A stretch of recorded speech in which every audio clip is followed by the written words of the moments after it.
Hello, gentlemen. How are you? Greetings from Canada. Hi, Hello, how are hi, you? hello, Canada. neighbors in the north. Yes. Well, No listen, doubt about it. I gotta happy to speak to you guys because I gotta tell what about it?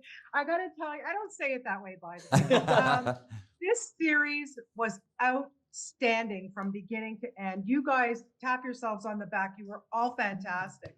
Well, And thank you. obviously, Miles, go for it. I gotta start with you because this is based on Greg Cope White's memoir, Pink Marine. Yes. You had great source material there, but I was wondering Beyond. how much did you really use of that source material to influence the way you played Cameron, or did you not?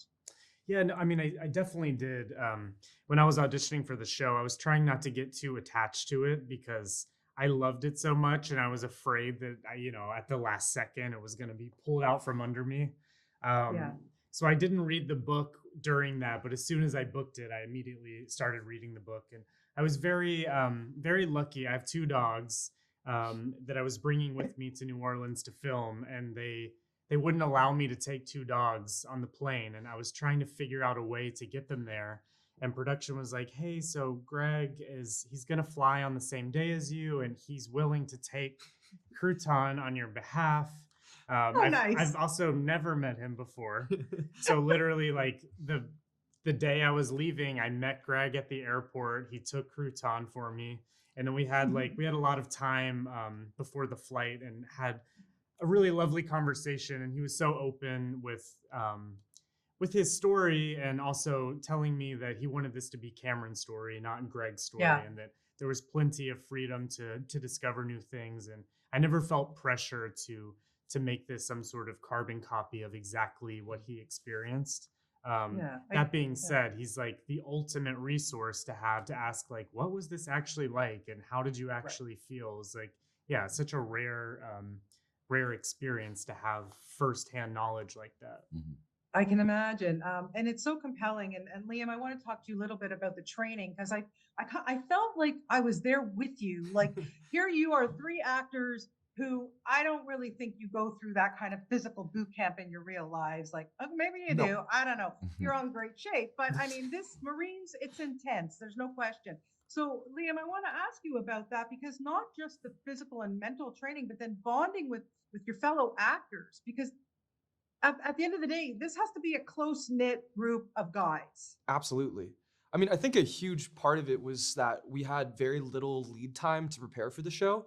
Like, I think both of us had maybe a couple of days in between getting the job and then flying to New Orleans to start it. So, all of the training that you're seeing us do in a lot of ways, and kind of our inexperience and the difficulty was mirrored by the characters and the actors ourselves. We were learning on the job and on the fly in the same way that the recruits are, and Right. that itself was a bonding experience. I mean, when you are uh, standing in a straight line for 4 hours and learning how to stand at attention and about face, and you have to do it as a unit, you have to do it together. That the whole point of the boot camp is to become a platoon, a unit. One. That Yeah. just bonds you to the person standing next to you. And I think we had months and months of that, of the delightful experience Yes. of becoming a unit together.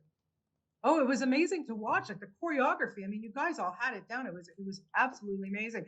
Max, I want to talk to you a little bit about Sergeant Sullivan because here's a guy going through his own thing, not giving anything away. I want people to discover it, obviously, as they're watching.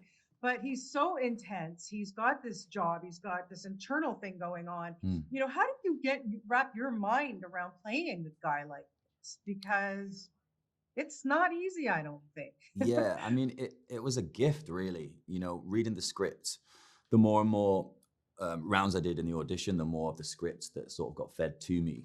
And just seeing this like fully rounded, interesting um, kind of like awful character that has that essentially, like, I saw a lot of myself in him, so I was able to like put a Interesting. lot of that into the character. But I feel like it just, Sullivan goes through a hell of a journey, and I love that throughout the show you get to sort of see why he is the way he is, what created the Yeah. monster. Yeah.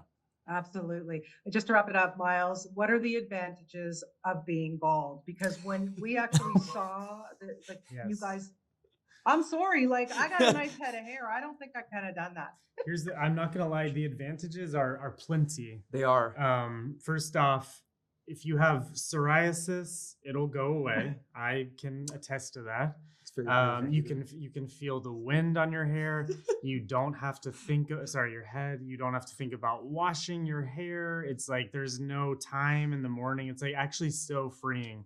And when we finished, I kept it super short for months because I'm like, there's no other way to live. Yeah. I think that you could pull All right, it I'll off think though. about I it. think I really think Sorry? I think you could pull it off. I really do. You think I could pull it off? Yeah. I don't Yeah. know. We'll see. Yeah, those If there's Toronto better winters season. are rough. Yeah. Yeah, exactly. But you know what? I just put my toque on and I'm Oh, all yeah, good, that's right? true. It's So all- it's true. all good. Guys, congratulations. Like I said, this is an absolutely outstanding series, and you all really did such a wonderful job. Thank you for your time, and have a great weekend. I appreciate your time. Thank you today. so much. you. Thank you.